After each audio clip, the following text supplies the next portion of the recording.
Olá pessoal, sejam bem-vindos a mais um episódio do podcast do Ciência da Bola. Eu sou o João Vitor e estou novamente aqui no estúdio para uma entrevista presencial, né? O podcast hoje a gente vai no formato presencial com um convidado que vocês vão gostar muito. Olha só, autor desse livro, a gente vai falar sobre esse assunto também, sobre modelo de jogo, sobre tática e por isso Álvaro Martins tem uma experiência já como treinador de equipes de base, ele vai falar um pouco da sua experiência na Europa, vai falar sobre o livro, atualmente ele está na equipe Sub-17 do Cruzeiro, então prazer imenso. Álvaro, obrigado, você já esteve no Ciência da Bola em outras ações, e hoje aqui a gente conversando pessoalmente, obrigado aí pelo aceite e estar aqui conosco. Maravilha, obrigado, agradeço, João, agradeço os convites que a gente já teve aqui, né, no Ciência da Bola, e agora presencialmente aqui, a gente conversar um pouquinho sobre futebol. Boa tarde, bem-vindo aí pro pessoal que está assistindo e é isso. Vamos trocar ideias aí. Eu quero saber, acredito também, quem ainda não adquiriu, pessoal, daqui a pouco a gente vai falar um pouco mais onde adquirir, vai ser interessante sobre modelo de jogo. É um livro com textos e práticas de treinadores de alto rendimento. Como surgiu a ideia para criar esse livro? Você que tem uma formação na área do desporto, né? Você estudou em Portugal. Conta um pouco pra gente. Foi lá em Portugal que surgiu essa ideia? Foi. Eu me mudei para lá em 2012 para fazer intercâmbio, né? Eu tinha ganhado uma bolsa, estudava na USP, na EFE, e fui fazer o intercâmbio lá em Ciências do Esporto, né? Na Universidade do Porto, a FADEUP. Tinha o Júlio Garganta, tem ainda, né? O Júlio Garganta, o José Guilherme, Daniel Barreira, esse pessoal, o Frade. E, assim que a gente chega lá, um dos maiores choques, até porque na época o conhecimento sobre futebol não era tão bem difundido como é agora, até porque se tu for remeter a 2012, a gente tá falando do começo do Facebook no Brasil. Isso, e olha, 10 anos, hein? Pois é, sem WhatsApp, sem smartphone, sem Instagram.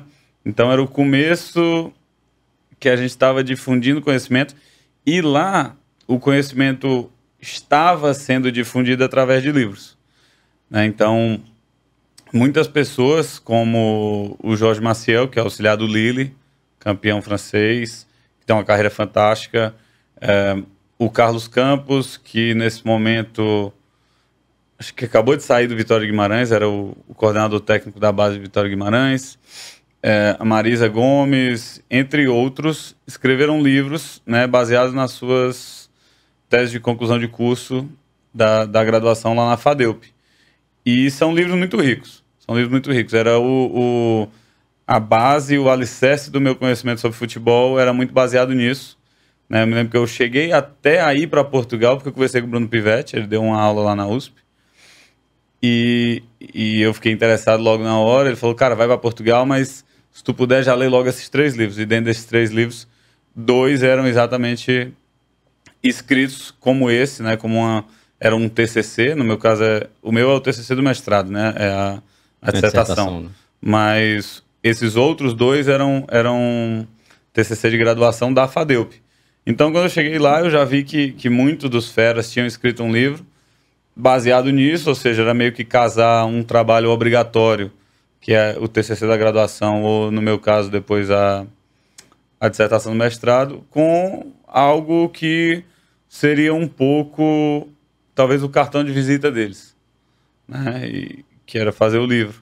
E foi assim que surgiu a ideia. E já naquela época, o ponto era esse mesmo. Eu tentava decifrar o que é que importava para o modelo de jogo. Entendeu? Acaba sendo uma coisa... onde eu tô, né, em termos de conhecimento e de experiências, acaba que é um livro teórico. Claro, tem muita coisa assim dos entrevistados, que são pessoas fantásticas, que eles dão exemplos práticos, mas acaba que é um livro teórico que eu acho que dá uma base de conhecimento muito interessante para quem está querendo se aventurar aí nas primeiras práticas, né, no futebol. Esse livro, você entrevistou vários treinadores, né? Maurício Barbieri, Osmar Loz, Rodrigo Leitão, Dorival Júnior, entre outros. Sim. A ideia era justamente a partir do modelo de jogo deles, ou da ideia deles de jogar, você compilar isso e criar tentar explicar realmente o que seria o modelo de jogo desse livro. Essa que foi a ideia principal? Assim, eu não quis que eles me dissessem como eles pensavam o modelo de jogo deles. As perguntas eram muito mais, e o contexto geral do livro é muito mais como você constrói o seu modelo de jogo. Quais são os elementos que te afetam, né, que influenciam de alguma forma no seu modelo de jogo. Por exemplo, talvez a gente note isso nas nuances dos jogos que a gente assiste, mas quando você está dentro do processo, algumas coisas têm que estar muito claras. Por exemplo, sei lá, uma torcida pode detestar um jogo com muitos passes. Queira ou não, isso é um pouco natural. A gente vai ao estádio, né? O treinador não é alheio ao estádio. Também vai ao estádio. Então, há torcidas que, claramente, com algum tempo de um jogo muito pausado, de muita posse, geram uma certa impaciência. Sobretudo equipes que ganham. Sim, né? Equipes que precisam ganhar. Então, a equipe precisa ganhar, você sabe que você está num time muito grande e você enfrenta um time mais modesto, a torcida tá vendo, a torcida quer ganhar, a torcida quer atropelo, assim, ela quer... Lógico que ela não pode pedir vitória em todos os jogos, porque essas coisas não existem, mas ela quer imposição, ela quer, né, domínio total. E aí, às vezes, um jogo pausado, se ele não tiver um equilíbrio muito grande entre ser pausado e acelerar, ser pausado e ferir o adversário, o torcedor acaba achando que ter a bola para o treinador é a coisa mais importante do mundo. E aí, como é que isso influencia na hora de tu botar aquilo ali em campo? Né? Jogadores talvez seja o maior peso de todos. Característica, vão entregar né? ou não vão entregar? O Abel, ele tem falado muito disso, que ele começou com uma ideia clara de uma coisa muito mais ofensiva, acabou que em certo momento, né, eu acho que ele percebeu que se não desse resultado rápido, a coisa não ia andar, e talvez ele tenha optado por uma coisa mais segura, e que agora talvez ele tenha começado a dominar tanto o contexto ali, que ele já consegue ir mais para frente na ideia dele e fazer um jogo muito mais ofensivo, porque ele sempre tratou o jogo, assim, do que eu vejo do Palmeiras, sempre tratou o jogo com um viés bem ofensivo. Porém, do ponto de vista estratégico, algumas vezes ele tinha que abdicar de algumas coisas. E eu acho que ele levava essas coisas em consideração. Jogadores, né? Ele comenta muito. Os meus jogadores não são os melhores. Sempre falei isso. Beleza, comparar com o Chelsea realmente não é injusto. Mas eu já vi ele falar isso no jogo contra o Flamengo. Nossos jogadores não são os melhores tecnicamente, mas talvez eles sejam os mais bem preparados, talvez eles sejam os melhores mentalmente, né? O que ele quer dizer com isso? Que talvez ele viu ali o contexto, eu podia fazer um jogo mais ofensivo do jeito que eu quero. Não, cara, vamos tentar fazer um jogo sóbrio, mas vamos dar fortalezas para a equipe, para os jogadores, através de outras coisas.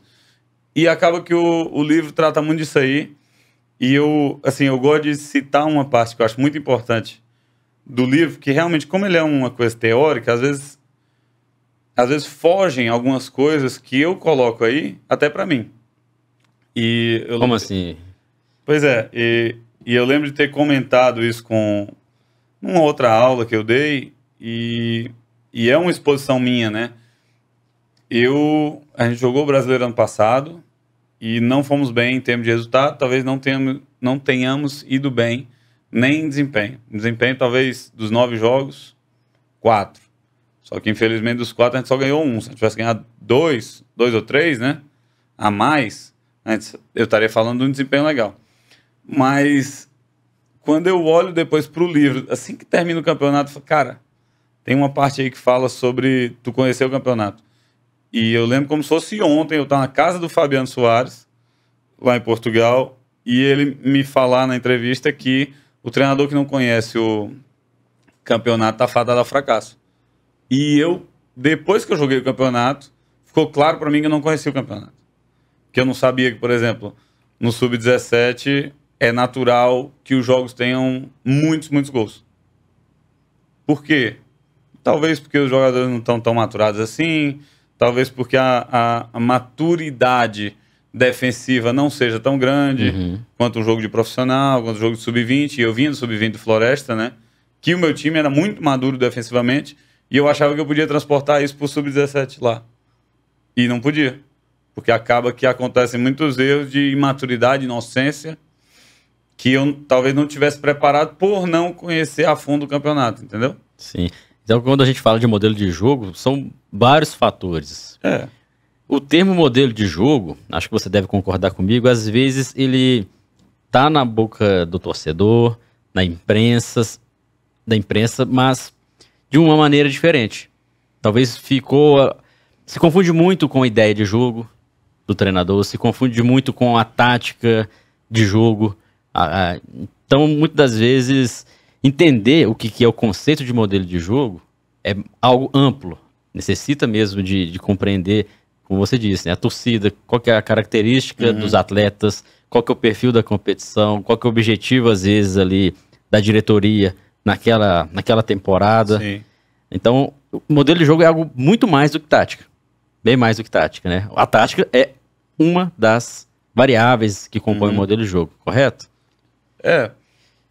Assim, a frase que eu mais gosto de falar quando a gente fala de modelo de jogo é uma que eu fiz o máximo possível para encontrar escrita, mas não tem, que é do José Mourinho, e o Frade citava muito lá em Portugal. O modelo de jogo é tudo. E assim, eu não falo muito que a imprensa usa mal, porque acaba que o jogo ele é a expressão do modelo de jogo. Então o cara, quando ele está vendo o jogo, aquilo é o modelo de jogo da equipe, certo? Aquilo é o modelo de jogo. Pode estar bem, pode estar mal, mas a expressão da equipe, do modelo de jogo dela, é o jogo. É o jogo. É o resultado final, no caso ali. É o desempenho, a forma como se joga, né? E tá ali, ele tá para todo mundo ver. Tá para todo mundo ver. Por jogo, eu poderia tentar identificar o modelo de jogo da tua equipe e tu assistir um jogo da minha, ou vários, e tentar colocar ali como é o modelo de jogo. Mas aí, na construção do processo, são muito mais coisas trabalhadas para chegar ali naquele desempenho, né? A ideia passa muito por isso. É porque é uma coisa mais teórica, mas o próprio conceito de modelo ele foi feito para você... ele não foi feito para o futebol, né? O conceito de modelo ele foi feito para você entender sistemas complexos, que aí, no caso, futebol, as equipes, pode ser uma forma de enxergar isso, né? No caso, no livro, a minha, eu enxergo o futebol através disso, eu vejo como um sistema complexo. E aí, você entender e para você poder manipular, a ciência inventou essa ideia de modelo. Então, eu quero entender o negócio. Aí eu faço um modelinho aqui, eu faço uma prova, e aí eu jogo o sistema nessa prova. No caso, o jogo. Vamos botar a minha equipe para jogar. Botei minha equipe para jogar. Aí eu tenho que ser capaz de tirar dados daquilo ali, uma análise qualitativa ou quantitativa do jogo, e pode ser do treino também, para você comparar com o que você gostaria que está acontecendo. Isso aí é um processo de modelagem, de modelação. É como se fosse assim, existem principalmente na física, eles tentam criar modelos para que você controla algumas variáveis ali, né? Você já selecionou as variáveis e, como você até citou, né? Bota para rodar ali para ver o que vai acontecer se é o que estava sendo teorizado. No futebol, no caso, o modelo de jogo é algo a se atingir, mas que nunca vai chegar lá, na perfeição, vamos dizer assim, desse modelo. Assim, isso aí era... Eles sempre falavam esse tipo de coisa em Portugal, assim, que você... É um processo que você mira o inatingível, né? Mas, assim, por que você mira o inatingível? Não é só porque a gente quer fazer um negócio bonito e, sei lá, falar palavras bonitas.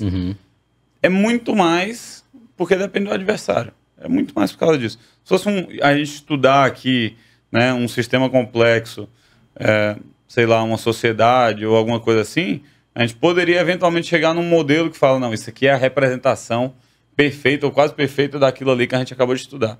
Pode replicar que vai funcionar em muitos momentos, né? Se fosse, no caso do futebol, não. Sim, tipo, não a gente assim. conseguiu dizer ou escrever sobre todas as coisas, as circunstâncias que aquele sistema apresenta. Quando chove, o trânsito acontece isso, dá para chegar a alguma coisa. Mas o fato de ser um contra o outro acaba que se torna uma coisa realmente inatingível. Na época que eu comecei a estudar lá em Portugal, se falava muito sobre ter uma equipe com um padrão muito bem definido e com nuances que aí se muda, certo? Só que, cara, de 10 anos para cá, né, queira ou não, fui em 2012, de 10 anos para cá, tu não vê mais o Guardiola fazer assim, por exemplo, o Barça dele era muito, assim, tinha uma estrutura também muito bem definida, a gente conseguia perceber muitas coisas do Barça dele que eram transversais em quase todos os jogos, até em termos de sistemas táticos. Cara, hoje eu nunca conversei com o Guardiola, mas eu aposto que se a gente fosse conversar com ele aqui, falar, velho, se a gente jogar contra um time assim, com essa estrutura, o que é que tu faz? E se jogar contra outro amanhã, com essa outra estrutura, eu tenho certeza que ele ia mudar. Tenho certeza absoluta. Então já começa a ser algo muito, muito flexível. O jogador tem que estar preparado para a gente, no meio do jogo, mudar alguma coisa, mas mudar alguma coisa drástica. Mas aí, no caso, esse não seria um modelo de jogo, né? Mas sabendo que ele pode variar. O estilo de jogo pode variar. Isso já não compõe o modelo de jogo? Compõe. Eu falo só do inatingível, porque toda vez a gente vai enfrentar algo diferente e acaba que você está mudando muitas coisas. Mas, assim, realmente é como eu te falei. Eu acho que em algum momento, ali a gente estudando, e talvez seja por isso que os portugueses chegam aqui e são bons, eles definiam muito claro o que eles queriam. Sabe? Eu me lembro muito claramente disso em Portugal. Define muito claro o que você quer e vai com isso, desenvolve teus processos em cima disso. Se você gosta da sua ideia, você trabalha de verdade ali os processos bonitinho, vai dar certo. E a gente já chega num momento que isso continua sendo verdade, só que a ideia do cara já tem que ser muito, muito versátil. Muito versátil para ter sucesso. Tem que estar preparado para furar a pressão de 3, tem que estar preparado para furar a pressão de 2, tem que estar preparado para pressionar a saída de 3, saída de 4, saída de 5, tem que estar preparado para jogar contra bloco baixo, tem que estar preparado para fazer um bloco baixo. E antigamente, né? 10 anos atrás eu não sentia isso tão claro. Mas eu me lembro do o Júlio Garganta, ele começava a falar de um termo que ele usava lá na aula, que era ser um time camaleônico. Falava muito isso. Interessante. Mas ele começava a falar disso. O Zé Guilherme já era muito mais, minha equipe é assim, a gente faz as coisas assim. 4-3-3, por exemplo, era lei. 4-3-3 era quase lei, 10 anos atrás, né? Hoje, cara, essas pessoas que tinham o 4-3-3 como lei, eu tenho certeza que se eu trouxesse o Guilherme aqui, a gente ia falar, cara, o 4-3-3 é a base. Mas aí se eu vou trazer o volante e fazer com 3, se eu vou deixar um lateral fazer com 3 de outro jeito, né? Se eu vou, a partir desse 4-3-3, pular a pressão com 2 na frente e um losango. Ele me diria que a base continuaria sendo 4-3-3, mas que ele ia ter um monte de situações novas e versatilidade ali para poder enfrentar qualquer adversário, entendeu? O treinador, ele está dentro do modelo de jogo ou ele está fora do modelo de jogo? Está dentro. Porque a liderança dele afeta o modelo de jogo. Ele não vê de cima. Porque a característica da equipe também vai muito com a característica do treinador, né? Então acaba que ele também faz parte do modelo. Faz. Assim, o modelo de jogo é tudo, né? Então, a forma como ele se expressa, a forma como ele lida com os caras, isso aí vai gerando uma série de comportamentos diferentes. Aí não consegue teorizar ou dar muitos exemplos aqui no Brasil, porque, queira ou não, são trabalhos de pouco tempo, sabe? A maioria. Mas se a gente for pegar aí a equipe do Renato no Grêmio, cara, o Renato era parte fundamental, né? Protagonista da equipe. Assim também com o Cuca, assim também com o Maurício Barbieri agora, que eu acho que é o mais longevo no cargo. E lá na Europa, eu acho que isso aí, cara, a gente consegue ver numa expressão tremenda quando a gente olha assim pro Simeone, pro Guardiola, pro Klopp. Os caras, tu vê a energia de cada um, tu vê a forma como eles abordam o jogo. Se for ver a entrevista, realmente, ao longo do tempo, só tu vendo a entrevista do Klopp, do Guardiola e do Simeone, eu acho que tu conseguiria já ter uma ideia do que vai se passar com a equipe ali. Se é mais aguerrida, se é menos, se é mais técnico, se a gente não se importa tanto com a técnica, entendeu? A mesma coisa com o Xavi agora. É um cara que, pô, ele se expressa claramente que ele tem muito mais apreço pela técnica, pela tática, pelo entendimento do jogo, do que por questões físicas, né? E se a gente for pegar outros treinadores, não vai ser tanto assim já na entrevista, né? Fica mais claro, assim, observar, né, o modelo de jogo da equipe. Sim. A gente vai dar uma pausa, depois a gente entra no assunto específico do jogo mesmo. Claro. E também falar um pouco do seu histórico, como que você entrou no futebol. Show de bola. Bom, Álvaro, a gente está entendendo um pouco, né, o que é o modelo de jogo, a importância do treinador na criação do modelo de jogo. Quando a gente assiste uma partida, fica nítido que aquela organização ali, grande parte, tem o dedo do treinador, porque já li, né, já estudei sobre isso, que as equipes de futebol são sistemas dinâmicos, né, e eles se auto-organizam em alguns momentos. E o papel do treinador é acelerar o entrosamento, vamos dizer assim, em grande parte das vezes, né. Claro que ele criando um modelo de jogo, ele vai fazer com que esse processo acelere. Quando a gente assiste um jogo de futebol, fica nítido que aquilo ali é o dedo do treinador, ou às vezes a gente precisa de ver mais partidas para encontrar padrões, para a gente saber realmente, igual você disse do Xavi, né? Quando você observa ali o jogo do Barcelona, já sabe qual que é o propósito que ele tem ali na equipe, né? Para você, a gente precisa de mais tempo para poder identificar esse modelo de jogo, ou apenas assistindo uma partida a gente já consegue identificar?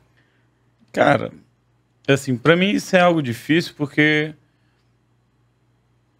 a construção da equipe, ela sempre tem alguma coisa de antes, né? O jogador carrega um monte de coisa de antes, né? De experiências passadas. Às vezes se mudou o treinador agora, mudou no Ceará o treinador agora, né? Do Thiago, acho que o Thiago ficou 8 meses, e o Dorival tá a 3 jogos. 3 jogos, 100% de aproveitamento. Assim, eu não consigo dizer o que é o quê, né? Mas eu acho que as primeiras coisas que eu noto assim é a energia, porque a energia é algo que muda muito rápido, né? Às vezes o entendimento e a prática e o padrão, acho que ele vem mais com o tempo. Acho que para fazer uma análise justa com todos os envolvidos, né? No caso aí do exemplo que eu estou dando com o Dorival, com o Thiago, fazer uma análise justa com os dois, acho que precisa de mais tempo. Mas em termos de energia, às vezes é aquela coisa, né? Às vezes é o jogador X que sentia que aquela função ele não estava andando e aquilo deixava ele para baixo, e aí o outro deu umas palavras que bateu com o santo dele ali na hora. Essas coisas aí também fazem parte, né? Mas acho que, para ser justo, você precisa dar uma olhada tanto na fala do treinador, como no processo, em mais tempo, de você avaliar de verdade, né? E quando acontece, principalmente no Brasil, que a gente sabe que há uma rotatividade muito grande de treinadores, às vezes ele tá numa equipe, ele cria ali um formato, o trabalho é de um jeito, a equipe joga de uma maneira, às vezes até as contratações teve um dedo dele ali, ele trouxe atletas que ele queria, e aí depois ele é demitido, entra um outro treinador. Como que fica assim? Você tem experiência, né, como treinador, como que esse novo treinador tenta implementar o seu modelo de jogo.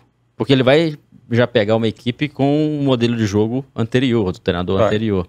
E às vezes ele, com pouco tempo, ele vai ter que adaptar ou dar continuidade ao modelo do treinador antigo. Se a gente pensar que ele está dando continuidade ao trabalho, ao modelo de jogo do treinador antigo, está trocando 6 por meia dúzia, vamos dizer assim, né? Mas ele, muitas das vezes, precisa mudar alguma coisa. E tem pouco tempo para isso. É possível implementar um modelo de jogo em tão pouco tempo?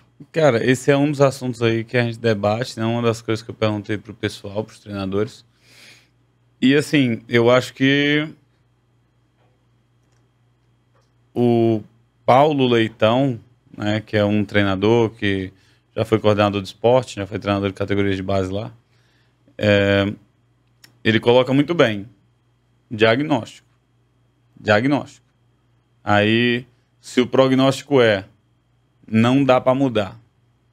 Não dá para mudar. Se a gente mudar, a gente vai embaralhar a mente dos caras, vai ficar muito ruim.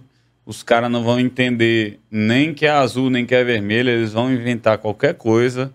Vai ter cara entendendo, vai ter cara não entendendo, vai estar uma coisa bagunçada.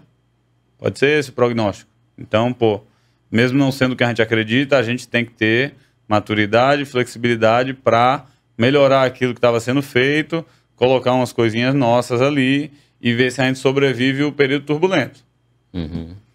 Se o diagnóstico for, não, cara, a gente está com um tempo bom, a gente mudou de temporada agora, a gente vai ficar 20 dias em pré-temporada, a gente vai fazer 3 amistosos antes de começar a jogar oficial, e o começo do jogo oficial ainda é estadual, que é um período um pouquinho mais tranquilo. Acho que a gente tem condições agora, o prognóstico vai ser, então, que a gente vai impor algumas coisas que a gente quer, mesmo que embaralhe ali em algum momento a ideia que os caras estavam de jogar e, eventualmente, a gente vai chegar no ponto que a gente quer. Eu acho que passa muito por isso, diagnóstico e prognóstico. Aí, é possível? Nunca peguei esse tipo de experiência, né? Não consigo dizer, é possível em 3 treinos a gente mudar tudo. O que eu consigo dizer é que, com certeza, treinos e processos muito bem construídos têm um poder muito forte. Isso eu consigo dizer com certeza. Porque às vezes a gente tinha entrevista assim de... Eu me lembro do futebol quando eu era criança, assim, de ver entrevista, todo mundo sempre pediu tempo. E às vezes tinha 1 mês de tempo. E não mudava nada. Talvez o processo ali não estivesse muito bem construído. Aí isso eu consigo dizer com certeza. Se tiver um processo muito bem construído, vai ter um poder muito grande, vai ter um reflexo muito grande. Agora, quanto tempo é necessário, depende muito da equipe, depende dos jogadores, depende de muita coisa. O momento de criar esse modelo, na verdade o modelo é criado antes, mas de você praticar para que esse modelo possa ser atingido somente através do treino. Treino e jogos, né? Porque o jogo acaba sendo um parâmetro, né? Então aquela máxima de que treino é treino, jogo é jogo, não existe. Quem acredita nisso, em grande parte das vezes, não há necessidade então de treinar, se a gente for pensar dessa forma, né? Claro. Porque a gente treina para o jogo e o jogo é reflexo, né, do que a gente treina. A intensidade do treino ela tem que ser parecida com o jogo. Né? Se ele não for, exatamente, a gente tem que pensar no processo de novo. Assim, não só o treino, mas há outras formas de preparação que têm influência no desempenho, né? Isso aí tem que ser amplo. Por exemplo, jogadores com entendimento muito, muito alto, seleção brasileira, seleção francesa, seleção no geral, Europa, etc., esses caras têm tanta vivência, tanta capacidade cognitiva, que às vezes tu consegue mudar coisas grandes de comportamento conversando com o cara, mostrando vídeo com o cara. Lógico, o que é automatizado, gestos técnicos, tabela com o colega X que eu faço todo dia, né, é uma coisa que vai ser muito mais difícil de tu levar para a seleção, por exemplo. Mas às vezes a seleção vai ter 4 dias de treino e a rapaziada vai ter que ser capaz do Tite, de outro treinador, falar: cara, vamos precisar fazer isso aqui. A gente vai treinar para fazer isso aqui? Claro. Claro que a gente vai fazer o melhor processo possível nesses 4 dias para a gente fazer isso aqui. Mas eu preciso muito que tu seja capaz de pegar isso aí muito rápido. Porque 4 dias num processo normal, num processo de nível mais baixo, não é para ter uma semana que... pois é, não vai ter um reflexo tão grande. Agora, em altíssimo nível, às vezes, outras coisas, vídeo, e isso também vai para outras partes do jogo, né? Mentalizar, meditar, fisioterapia, essas coisas todas fazem parte do desempenho, também fazem parte da preparação, né? Não é só o treino, né? Não é só o treino. É importante você falar isso, até porque seleções, a gente vê ali que apresentam um entrosamento, um jogo bonito de se ver, mas não treinam com tanta frequência aqueles jogadores, né? Mas também porque muitos são selecionados a dedo, a gente sabe, como você citou, né? Estão no alto nível. Até uma entrevista com o Micali, ele esteve aqui no Ciência da Bola, ele falou sobre isso. O Rogério Micali teve experiência, né, com seleção e também em clube, e ele também citou o que você disse, essa diferença. Quando a gente está no clube, a gente fica o ano todo, a temporada toda, às vezes tem um jogador que lesiona, às vezes os jogadores são vendidos, chega outro, então tem que lidar com... E o nível dos atletas também, às vezes, não é o nível de seleção. Então, realmente, além do treino, é interessante você destacar esses outros pontos, né? Principalmente o nível técnico e cognitivo dos atletas. Porque, pensa comigo, acredito que o pessoal também vai concordar. Não adianta a gente ter um modelo de jogo muito bom, que funciona lá no City, lá no Liverpool, sendo que você não tem a ferramenta básica, que são os atletas compreenderem esse modelo. Não basta a gente ter o melhor modelo de jogo que a gente acredita, sendo que os jogadores não vão conseguir executar. Então, acho que é um desafio muito grande dos treinadores, é justamente esse também, de traduzir o que ele está pensando para que os jogadores apresentem e consigam aplicar em campo. Sim. Você acha que esse é um dos grandes desafios no treinamento? O papel do treinador mesmo ali seria justamente vender, entre aspas, a sua ideia, mas ao mesmo tempo fazer com que os jogadores comprem essa ideia de uma forma rápida. Então, eu acho que é por isso que eu falei que a premissa básica desse livro passa por coisas muito, assim, que seriam, entre aspas, o beabá. Não é o beabá porque, como eu te falei, eu escrevi e mesmo assim eu falhei no negócio. Mas, poxa, a gente pode, vamos dizer que a gente pega o livro, o Klopp, fala: Klopp, vamos escrever um livro com todas as tuas ideias, todos os teus feedbacks e todos os teus exercícios. Se a gente fosse replicar, com certeza não ia dar certo, porque são outros jogadores. E o timing do feedback é uma coisa, né? A forma de lidar com os caras, a leitura que você tem sobre os jogadores, como você escolheu os jogadores. Às vezes você nem pode escolher os jogadores, né? Então, isso é o básico, Você não pode achar que a gente consegue replicar o que o Guardiola faz em qualquer contexto, né? A gente não sabe qual é o campo que a gente vai jogar, isso é uma coisa que a gente também menciona. Não sabe qual é o campo, a gente não sabe a densidade de jogos que a gente vai ter, as viagens, o tamanho do desgaste físico, né? Qual foi a última vez no Campeonato Brasileiro que um cara fez 14,7 km num jogo de 90 minutos, como fez o Bernardo Silva na Premier League? O Bernardo Silva talvez tenha descansado uma semana para fazer, talvez o ritmo ali da coisa, né? Talvez a própria capacidade física genética do cara é fenômeno, e isso tu não vai ter em outros contextos. Então, a pessoa tem que saber exatamente que a gente não vende, não é que a gente não vende, né? É que futebol não é e não tem receita de bolo, né? E eu acho que é exatamente isso o livro, né? Eu só me pego muito pensando em outros livros, porque eu acho que ele acaba tendo um viés muito teórico, até a nossa conversa aqui tem um viés muito teórico, e eu queria talvez pegar numa parte mais prática, talvez em outro livro, né, se tiver tempo, para a gente poder discutir exatamente ideias, né? Eu acho que esse livro, por exemplo, que eu estou falando aqui, se a gente pegar do Klopp, com as ideias, com os exercícios, com os feedbacks, não sei o quê, cara, ia dar para replicar? Não. Mas ia ser absolutamente fantástico. Porque a gente ia ver assim, essa ideia aqui é muito legal, por quê?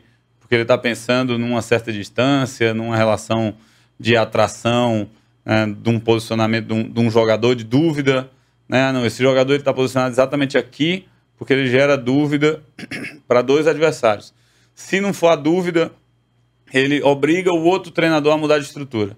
Se ele mudar de estrutura, a gente vai por outro caminho. Se o jogador estiver fazendo tal comportamento defensivo, a gente vai tender a ir mais por aqui, né? Eu acho que essas coisas aí também valem muito a pena ser discutido, e vale muito a pena a gente estar vendo as ideias de outros treinadores, né, com as nossas ideias, porque tem muita coisa que acontece no jogo que às vezes a gente assiste e fala, não, isso aqui é vago, esse comportamento aconteceu porque o jogador decidiu que acontecesse, e como são 10 em campo, às vezes parece que tem um outro cara ali que está fazendo uma função que... Mas se tu chegar no chave, eu tenho certeza que ele... Cara, 90 minutos, eu tenho uma ideia muito clara para onde os 10 caras vão estar. Em todas as situações. E ele vai te falar o que é que ele acredita que tem que acontecer em determinadas situações. Lógico que o próprio jogador ele tem um caminhão de ferramentas, principalmente os melhores. Ele tem um caminhão de ferramentas que vai dar outras resoluções. Eventualmente essas outras resoluções vão até fazer parte do jogo do chave. Eu dou muito o exemplo de um jogador que eu tinha no Ceará. A gente estava começando a fazer uma movimentação de ataque que era livre, mas tinha umas certas regras de ações. Tipo, alguns princípios. Se um dos teus colegas veio dar apoio, tu rompe. Se um dos colegas rompeu, tu dá apoio. Regrinhas básicas, assim, os princípios de ataque que a gente tinha. E os meninos começaram a fazer um deles, só de um lado, porque era dele mesmo, começava a fazer. Eram 3, assim, né? Eram 5 jogadores na frente, 3 no meio. Esses 3 era que tinha mais essas regras de ação, esse princípio. E eles começavam a fazer que 2 seguidos faziam apoio para o terceiro romper passando nas costas de todo mundo. Como se fosse o beirado oposto receber um passe na cara do gol. Os 2 iam para baixo ao mesmo tempo, chamava a atenção dos zagueiros e o cara passava lá nas costas dos 2 recebendo um passe. Entendeu? Cara, isso aí não estava na minha ideia. Porque, queira ou não, os 2 baixar igual, acabava que não era muito do meu princípio. O meu princípio era um baixa, um sobe, né? Um pede apoio, o outro rompe. Um pede apoio, o outro rompe. E no caso, os meninos começaram a fazer 2 pede apoio e o outro rompe. Cara, mas foi tão massa e aconteceu tantas vezes em 3 jogos seguidos que eu comecei a cobrar o do outro lado para começar a fazer também. Você adaptou vamos fazer modelo, esse treino. Né? Vamos fazer o treino aqui. A gente mantém aquilo que a gente está treinando e eu vou acrescentar essa dinâmica aqui e eu vou cobrar o do outro lado, que não é o que faz naturalmente, o que faz naturalmente era da esquerda, vou cobrar o da direita e começa a fazer também. E acaba sendo algo que eles acrescentam no meu jogo dentro de uma lógica ali, dentro de um princípio, claro, de ataque, uma lógica nossa que tinha sentido, o que ele está fazendo tinha sentido, só que aí eu começo a tirar dele, aliás, ele continua com aquilo, mas eu roubo a ideia dele e boto a ideia no outro. E aí pode ser que o outro faça outra coisa também, que aquele não tem, e eu passo de um para o outro, e é um processo que os jogadores, lógico, fazem muita parte, né? Isso mostra que não existe um modelo perfeito, ele está sempre em mudança, né? E cabe ao treinador ter esse feeling e aceitar essas mudanças, né? Tem muito treinador que às vezes, não, o meu jeito de jogar é esse, e pronto, os jogadores têm que adaptar isso, sem olhar as características, igual você observou isso na equipe, por que não utilizar? E parece que quando a gente está falando de modelo de jogo, é uma receita. O treinador tem a sua receita. A melhor? Não existe a melhor, mas tem que ter uma receita. Eu acho que todo treinador tem que ter um caminho a seguir. para alcançar, pelo menos para tentar alcançar, para se guiar. Eu falo muito que no futebol é como se fosse fazer um bolo. Você tem a receita para fazer um bolo. Não quer dizer que a sua receita vai ser igual à minha. Mas se você pegar a sua receita e copiar, toma, João Vitor, faz aqui o seu bolo, e eu tentar executar da mesma forma, talvez o bolo não vai sair das mesmas condições como o seu. Por quê? Porque talvez o meu fogão, o meu forno não tenha a temperatura ideal, às vezes os meus ingredientes são de baixa qualidade. Né? Então, é interessante eu ver a sua receita, né? Ver o seu modelo de jogo, ver de outros treinadores. Para quê? Para eu criar a minha receita. Aí eu testo, executo, aí o bolo sai de uma maneira, sai de outra, depois eu penso, não, eu acho que se eu colocar mais açúcar aqui, igual do outro, botar um pouco de chocolate do outro aqui, fica melhor. Aí eu crio a minha receita. Então, muitas das vezes, não é algo estático. Ver na TV ali os bonequinhos, o time joga assim, tá, mas pode mudar isso. Pode ser diferente durante a própria temporada, né? Depende muito até do desenvolvimento individual dos atletas. Isso vai interferir muito, né? Cara, eu acho que tem contextos que isso tem um peso maior e outros que tem um peso menor. Por exemplo, do Guardiola, para mim, claramente é um contexto que ele escolhe os ingredientes a dedo para ele fazer muito do que ele tem em mente. É muito do que ele tem em mente, é muito. E a mesma coisa com o Klopp, todo mundo escolhido a dedo, tenho certeza. Cara, se a gente for fazer teste de velocidade com os caras do Liverpool, eu aposto que só deve ter 1 ou 2 volantes que não é uma bala. Aquele time dele, o do Guardiola já, talvez ele aceite que não tenha tanta bala assim, mas não aceita o cara com um entendimento mais baixo ou com um nível técnico um pouquinho menor que compensa pelo físico, por exemplo. E aí eu acho que o cara ele acaba tendo muito clara a ideia dele e ele consegue também os jogadores dele. Mas tem um exemplo aí, se não me engano, do Barbieri. O Barbieri é que está mais fresco na minha mente, mas acho que tem outros. Que ele no Red Bull ainda, quando estava na Série D, se não me engano, ele tinha sido treinador do Red Bull antes, ele tinha um jogador extremamente decisivo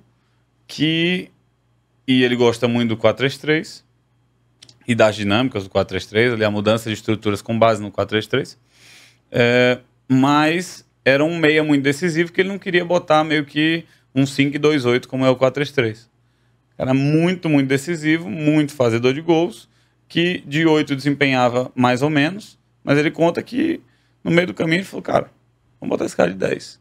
E vamos botar 2 ali para sustentar, e eles vão trabalhando ali para ser, revezarem entre 5 e 8, mas aquele cara sempre estava mais na frente. Até chegar num ponto que chegou a ser quase um 4-2-4, um 4-4-2 com esse cara. Né? Ou seja, ele teve que adaptar alguma coisa ali do ingrediente dele. Né? A própria coisa de receita, cara, são, lógico, num nível teórico, são coisas que eu acho legais, assim, eu assisto muito, sabe?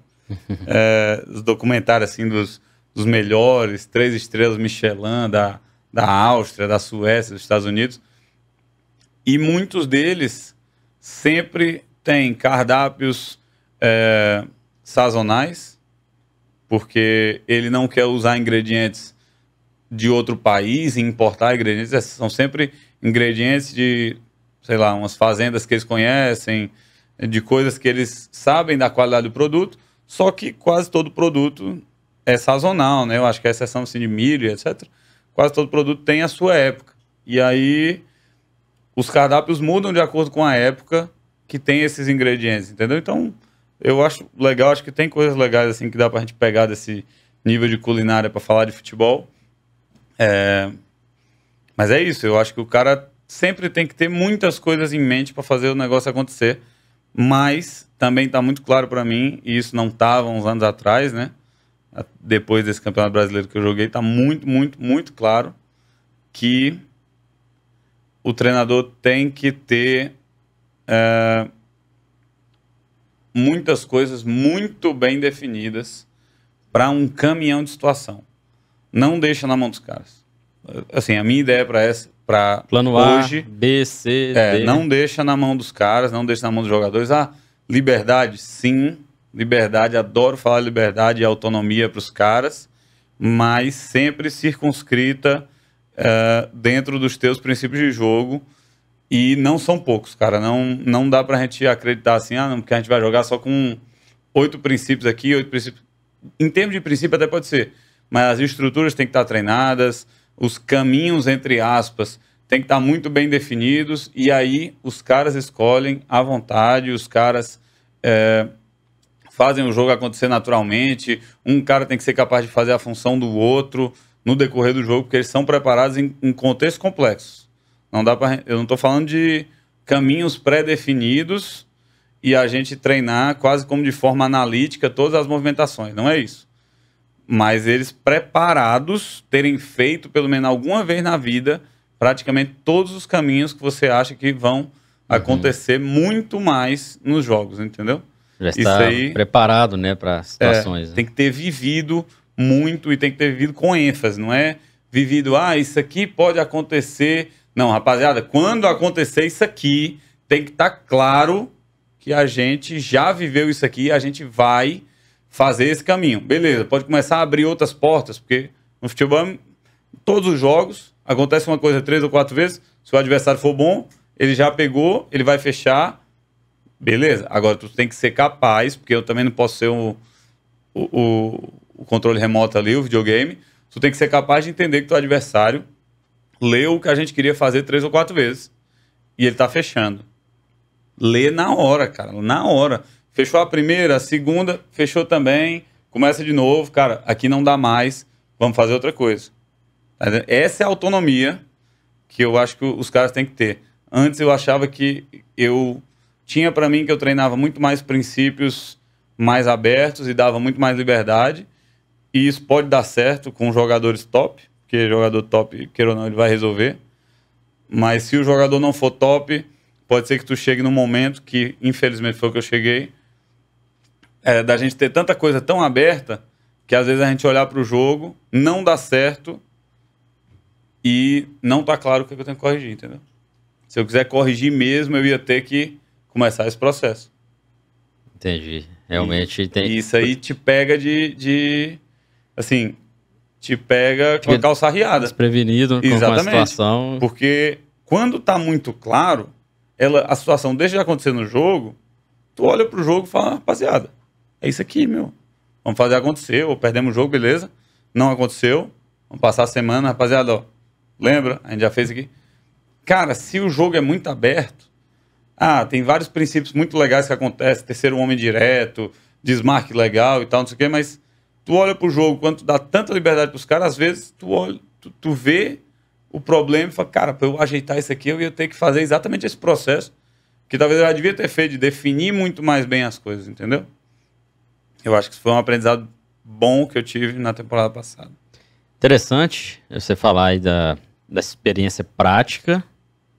A gente nem abordou de forma efetiva, né, as suas experiências passadas com o livro. A gente está caminhando para o final do episódio, mas é interessante destacar que você fez o livro, buscou se capacitar aqui na teoria, vamos dizer assim, né? Buscou entender o jogo, e muitas das coisas você também, na prática, como treinador, você foi observando coisas até que você precisa ajustar aqui no livro. Queria que você falasse para o pessoal assim, a importância de você ter buscado conhecimento teórico, estudado aí, fazendo...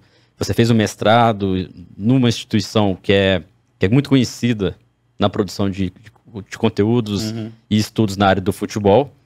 Se isso foi pensado mesmo para você entender o jogo mais a fundo para se capacitar como treinador. Até porque as pessoas têm essa dúvida. Será que por onde que eu estudo para ser um treinador? Será que são os livros? Será que é no dia a dia?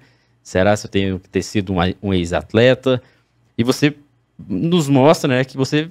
dos dois caminhos, né? Você busca aqui aprender e compartilhar, que é muito legal, e também aquilo que está ali na prática, você tenta ajustar, entender e compreender e também transmitir esse conhecimento. Então, eu queria saber de você essa importância de buscar conhecimento para ser um treinador. Assim, o conhecimento ele vem de várias formas, né? Eu acho que o conhecimento talvez ele dependa muito mais da pessoa transformar as experiências em conhecimento. Às vezes vai ter um jogador, um ex-jogador com uma vivência de futebol fantástica, que talvez ele tenha vivido no piloto automático. E chegava em casa e ia descansar, que também é natural do jogador, mas ele nunca ter chegado num ponto da vida de jogador que fala, cara, eu tenho que começar a pensar sobre o que eu faço. Né?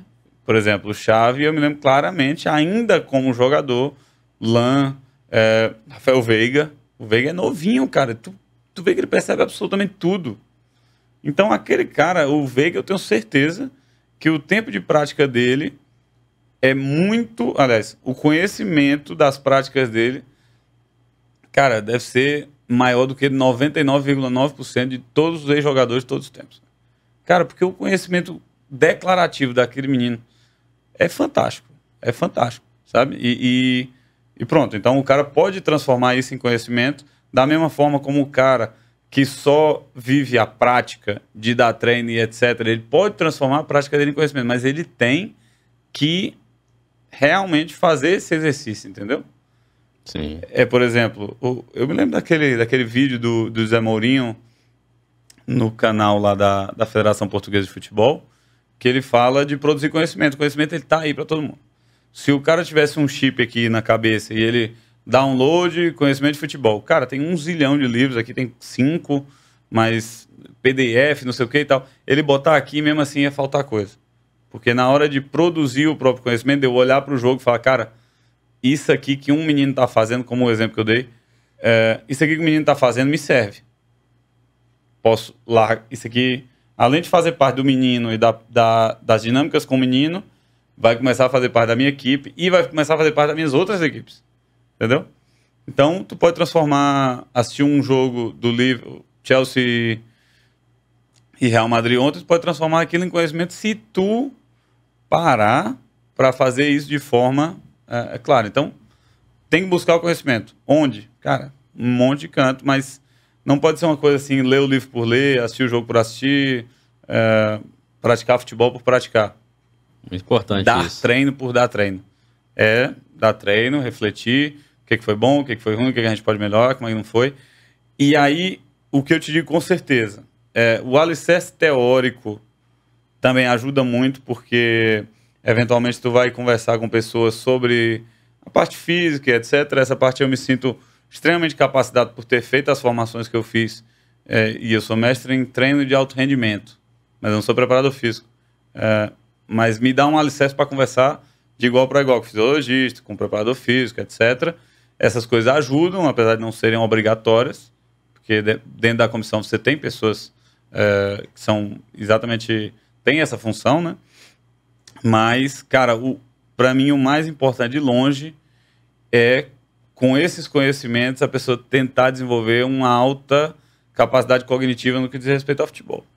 Assim, eu me lembro de sair zonzo de um jogo ano passado contra o Palmeiras, que o treinador era o Itiro, que era meu veterano de faculdade, e eu mandei mensagem para ele no mesmo dia, assim, cara, deixa eu ir aí no hotel pra gente conversar.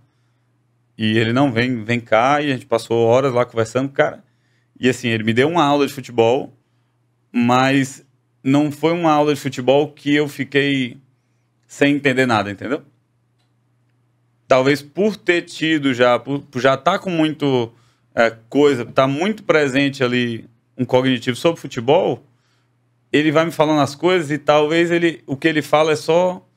ajustes, né? Pequenos ajustes. É exatamente assim, a peça do quebra-cabeça estava faltando.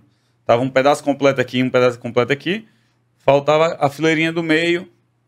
Quando ele fala, assim, muita coisa clareou sobre o jogo, né? Do que tinha acontecido de bom ou de ruim.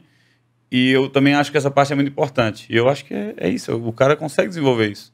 Do mesmo jeito que a gente treina para chutar melhor, para fazer melhor uma tabela, para fazer melhor a parte coletiva, o treinador também é capaz de treinar a forma como ele estuda. O treinador não, a pessoa. Sim. Claro. Capaz de melhorar a forma como ela estuda, como ela consegue entender as coisas. E eu acho que é muito por isso, né? Querer melhorar e botar isso na cabeça. Eu vou ler esse livro atento. Vou ler esse livro pensando.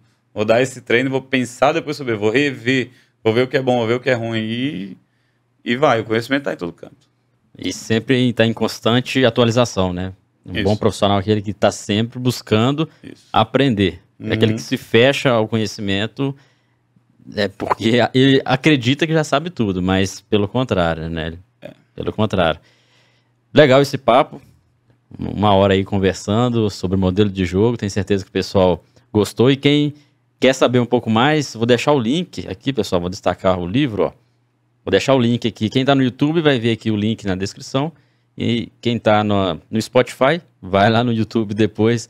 Bom que você também se inscreve aí no nosso canal para adquirir o livro do Álvaro Martins. E também o pessoal pode procurar, seguir nas redes sociais, como que tá o Instagram, principalmente. Eu só uso o Instagram, né?